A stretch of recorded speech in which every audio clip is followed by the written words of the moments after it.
Hello, darlings. You've all heard of Marilyn Monroe. Some of you know Bridget Bardot. Well, now it's time for the Cognac Show. I said Cognac. Welcome back, darlings. I'm TV host, entertainment journalist Cognac Wellerlane, and welcome back to Cognac's Corner. In another moment, we will be watching another fabulous video. But first, don't forget to subscribe to my channel and always press the notification button to let you know when I will be publishing a new video. And also, darlings, don't forget to leave me a comment. Let me know what you think about my videos and what other type of videos you'd like me to make. Let's get to the video. Pink champagne kisses.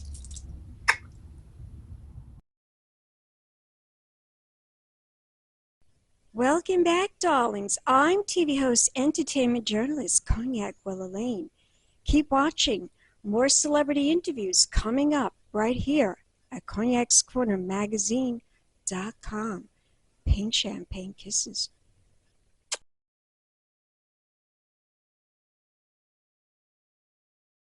Welcome back, darlings. I'm TV host, entertainment journalist Cognac Wellerlane, and I am very, very excited today. I have a fabulous guest.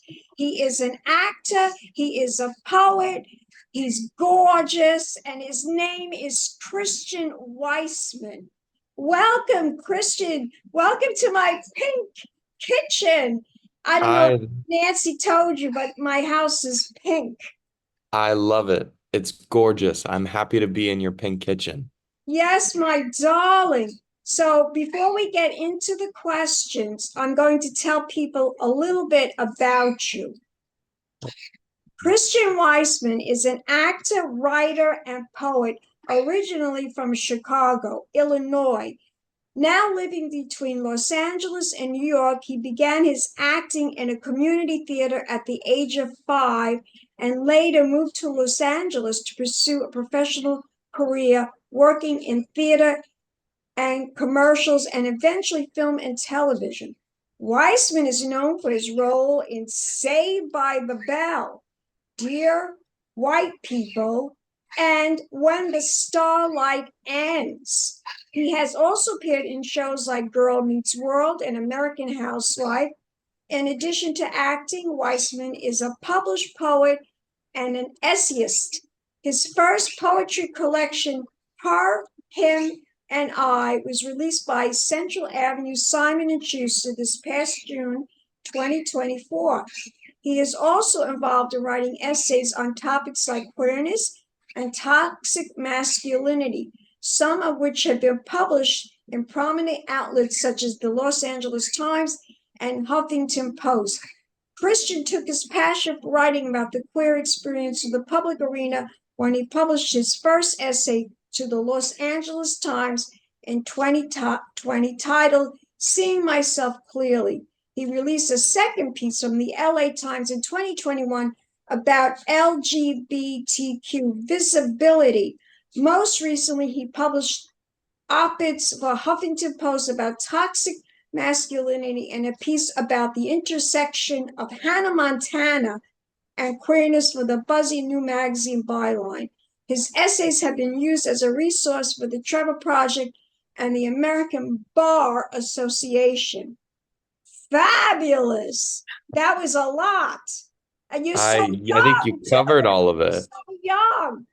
Now, Christian, my very first question always with people is, well, first of all, what inspired you to be an actor? But now that, you started at 5 years old, tell my audience how at the age of 5 you started in show business. Tell us the story.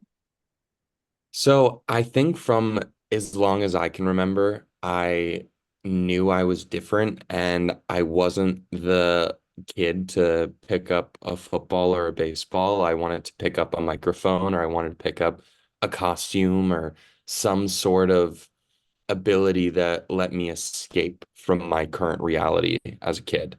And I before I think I could even form coherent sentences, I was putting on shows for my family, whether it was I at used a, to do that too. yeah, I was, whether it was a birthday or it was at Thanksgiving or Christmas, I was I like used to do the orchestra. same thing. I used to do it in the doctor's office when my mother used to take me to the doctor. I used to put on a show. I used to sing. I used to dance. I used to act. I wanted to be an actress too. I wanted to be a movie star, and I have been in movies. But Yeah, I think I'm more suited being the talk show host and the yeah, entertainment journalist because mm, I'm a Gemini, and Geminis are communicators, and yep, we love to be in show business. That's what we're all about.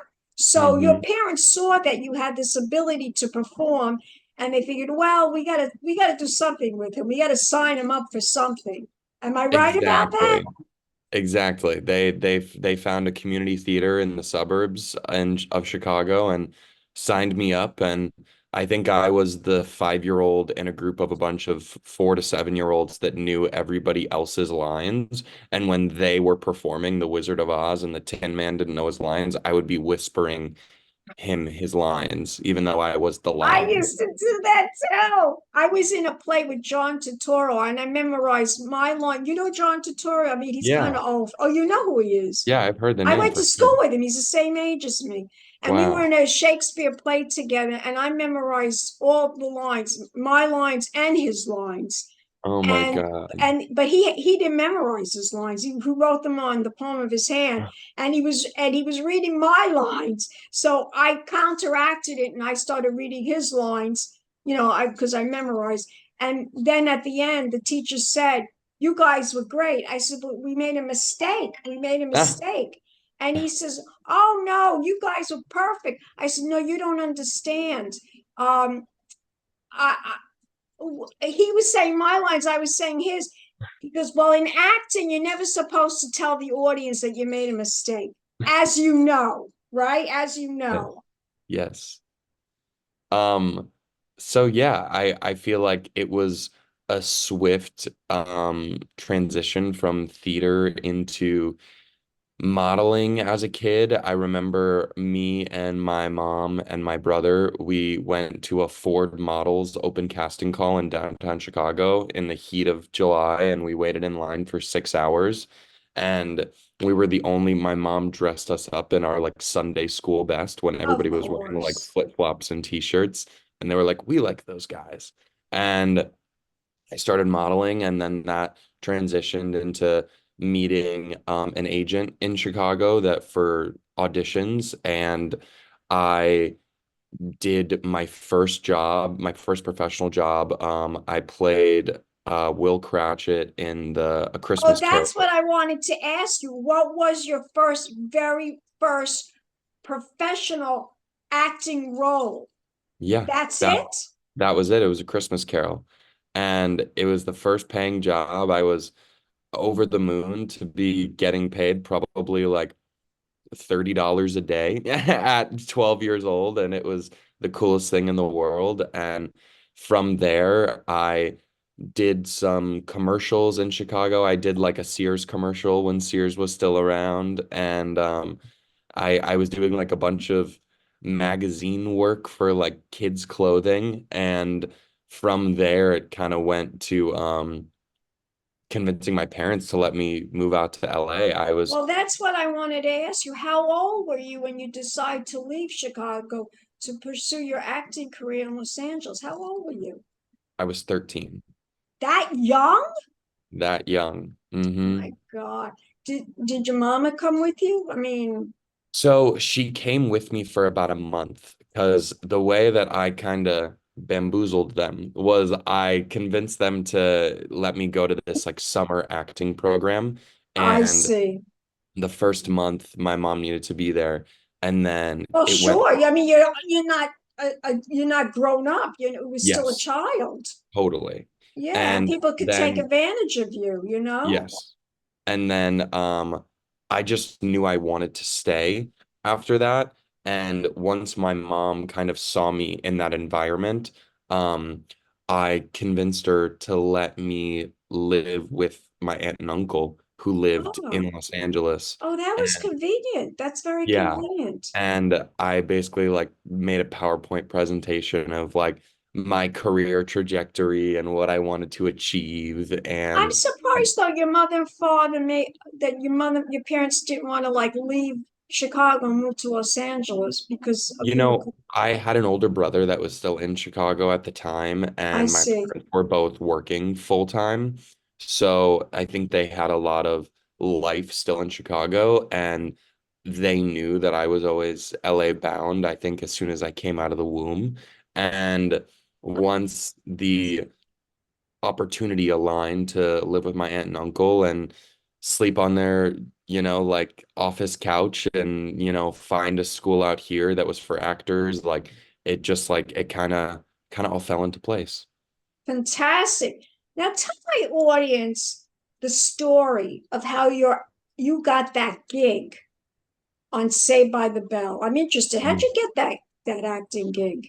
So I was auditioning for years. I did small parts here and there, and I was just hitting the pavement with every self-tape, every audition, every in-person appointment interview I got to take advantage of. And it was actually right before the pandemic started, like about a month before. And Interesting. yeah, that was also the same time that I came out. Like the same week that I booked Say by the Bell was the same week that I came out. And it was an incredible thing because I felt very scared of this new reality I was embarking on. And Well, I of went, course. yeah, and I That's went, that's difficult, it is. yeah, Because and you want people to accept you and love you for who you are, yeah, you know, mhm, and you don't want them not to love you. So, yeah, you always think in your mind, am I doing the right thing? Am I coming out? I'm telling people, but it's always the right thing. It's always the right thing to tell people the truth. Always. Never lie. Never lie in your life. I mean, you can do a little white lie if you don't want to hurt somebody's feelings, but you know what I mean. You always have to tell the truth and you always have to be true to yourself, really. totally. And Don't be something that somebody else wants you to be. Be who you are, because if you do what you love and you be who you are, you'll never regret it. 100%, I couldn't have said it better myself. Now, as you mentioned in your bio, um, tell us the story how you started to become a published poet. You know, I think ever since I was a kid, I was always writing and crafting plays and stories and poems, and I really relied on my writing a lot as a teenager because whatever I was not comfortable enough to express out loud, I put into my journal. And I would talk about my hopes, my fears, my dreams, my expectations for who I am and what I actually felt deep down about myself, which was this, compounding fear of like coming out of the closet and disappointing religious family members and trying to figure out where the real Christian could live in the reality I've already built for myself in the past 20 years. And poetry became this really big outlet for me to do that because I could express my feelings and get them out without like being so apparent and clear that like this is exactly what's going on in my life. I could be a little poetic and be a little bit, like esoteric and abstract and not necessarily say everything that I wanted to say, but do it in subliminal ways. And it became like a real, cathartic release for me to write poems about myself and my experiences.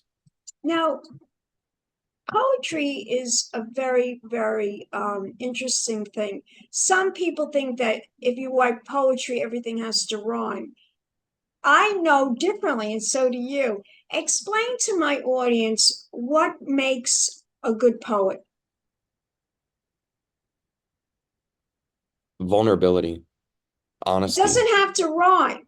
It It doesn't does have not to. have to rhyme. It has to come from a place of truth. And I think that's all that matters. I mean, I could look out my window right now and see the way that a hummingbird is laying on a green branch and it's dancing around a hornet that's flying right next to it. And it's like, that could be poetry. Like, What makes it poetry? What deciphers something and makes it poetry? Explain to my audience that. in my eyes, poetry is an artistic representation or point of view on your own reality, I see. written into how many or how little words you want to put down on a page. Interesting, interesting. Now, you recently published Her, Him, and I. Tell my audience what inspired you to write this poetry collection and what is it all about? So, Her, Him, and I is a coming of age story about the first two romantic relationships in my life and then my ever-changing relationship with myself. And I had all of these poems over the past 4 years about the first two big loves in my life and a few other short-lived romantic, rendezvous and experiences as well. And it was spread across multiple genders. And then in the through line of all of these poems that I had in my journal were these little short stories and poems about me trying to build self-confidence and find out who I really wanted to be and who I was becoming. And that's kind of how Her, Him, and I was born because it was about the hers, about the hims, and then most importantly about the I, about me. Mhm. How long did it take you to put this collection together? Was it many years? Was it like from the very Yeah, beginning when you it started was it writing? was I think I had poems since I was, 17, 18 that I wanted to use in the book, but it was around 2020 when I decided and came up with the idea of the book. And it took me 3 years to finish the book and actually sell it and get it, a publishing Yes, deal. tell us the story how you got this published. Tell Yeah. us the story. So I had several versions of the manuscript that I was shopping around without an literary agent. Purely, I was cold emailing, reaching out to all these publishing houses, submitting to poetry contests, chapbook prizes, everything under the sun. I did it. And to no avail. I was not getting any response. I was just getting Yeah, that's how rejection. life is with everything. It was brutal. But you And didn't give up. You didn't give I did up. not give up. And basically, what happened was I went through a really tough breakup with my first boyfriend. And He was the I, first real true boyfriend. The real, mhm. he's like the love of your life. He was my first the first guy I ever loved for You'll sure. never forget that person. You know that. Never, Yeah, you never do. yeah. You'll be And 75 and you'll never forget that yeah. person. And I had a version of the book that ended with us being together and like the I, kind of being about like, oh, I'm happy in my relationship. And that version of the book was not selling. And I was also kind of having a change of heart because I went through this, life-changing experience where I was no longer in a relationship and I was very heartbroken. And basically I spent the next month after that breakup just sitting on the floor of my kitchen, just tearing out every piece of the manuscript and restructuring it and writing new poems and adding it back in and then putting it back into the computer. And then I started pitching that. And then about 5, 6 months later, the book sold with this new version of the Simon story and Schuster published with it. Central Avenue and Simon and Schuster. Yeah. Is it on And the best-selling list yet? We'll see. Fingers crossed. Not yet, but we're It working just on it. got published though, right? Didn't it just It get did, published? yes. I hit number one on the Amazon US releases, which was very exciting. Yeah, and And that when did this happen for you? When did you they um just publish it? they published it a little under 2 months ago. Oh, so now you're promoting it. That's when you're doing the interview with me. Yes, yes. Yes, darling. Well, you're on your way. Christian, I'm just curious, what's your astrological sign? So I am an Aquarius sun Oh, that's like my husband. and oh really? I'm Gemini. I'm Gemini. Well, We're I'm a very Gemini creative. rising. That's why you could write. That's Yeah. why. And Creative. then I'm a Cancer moon, so that's where the poetry comes from. Oh my God, the Cancer moon will do it to you all the time. Oh, that's why I'm all about love and heartbreak. Oh, show that book. Show Okay, it. this is the book. This Oh is my her, him, and God, I. her, him, and I. Beautiful. Christian, darling, tell my audience what's next for you. We're going to close this interview. What's next for you? What's on your bucket list? Oh, Tell me. I would love to star in some sort of sitcom or show that is also about the queer experience, but has humor in it and has moments of earnest, like love and just like joy. That's kind of my next thing. I really want to focus on my acting and keep writing at the same time. I think what's next for me is maybe writing a novel. So working on a new show and then a novel. So hopefully, fingers crossed, that's all going to be coming very, very soon. So stay tuned at Christian What about, Weissmann. would you think of doing a reality show? Would you think of doing another reality TV show? I don't know. I've never done reality before, so I'm not sure if I may not be. I I like having my words You written should down. pitch an idea to Andy Cohen. Pitch Uh, something to Andy Cohen on Bravo. He would love yeah, you. I interviewed I Andy Cohen a long time ago. You no should way. pitch something to him. I might have to. You might have to, darling. If we want to follow you, do you have a website? Tell my audience. Yes, you can find me at christianweissman.com. And on Instagram, I'm also at Christian Weissman, same on TikTok. And then on Twitter or X, I guess, I'm CP Weissman. That's my handle. And yeah, but if you look up Christian Weissman on Google, you'll find me and the website, and there I am. You're gorgeous. I love you. Thank Do you. I look like Nancy? Do you think I look like her a little? You guys have similar qualities for sure. Our I love your fathers were glam. brothers. We're Oh my more like God. sisters. We're more like sisters. Yeah. Our fathers were brothers. Oh my I think God. maybe a little around the nose or the eyes or Yeah, yeah, something. yeah, yeah, yeah. For A little sure. bit, right? We Yeah. do look similar. Oh We my have God. Yeah. something that's similar. Yeah. I so enjoyed this interview with you, Oh, this was so darling, lovely. and Thank I you so cannot much. wait to um to to edit this and put it up. And I want to thank you so much for coming on Cognac's Corner magazine. And I'm going to give you a big pink champagne kiss, like I do with everybody else. Thank you so Pink much. champagne kisses. And we'll be back, darlings, with more interviews here at Cognac's Corner. Again, pink champagne kisses. Mwah. Hello, darlings. You've all heard of Marilyn Monroe. Some of you know Bridget Bardot.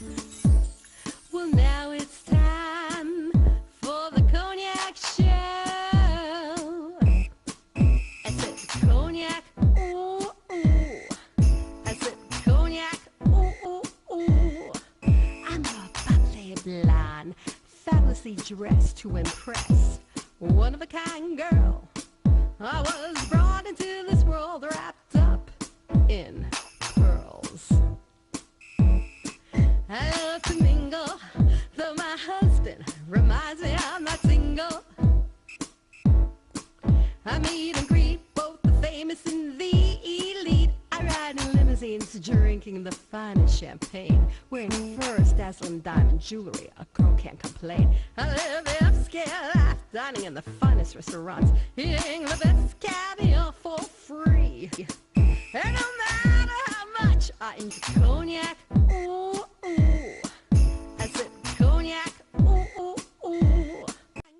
This has been a Crybaby Productions, darlings.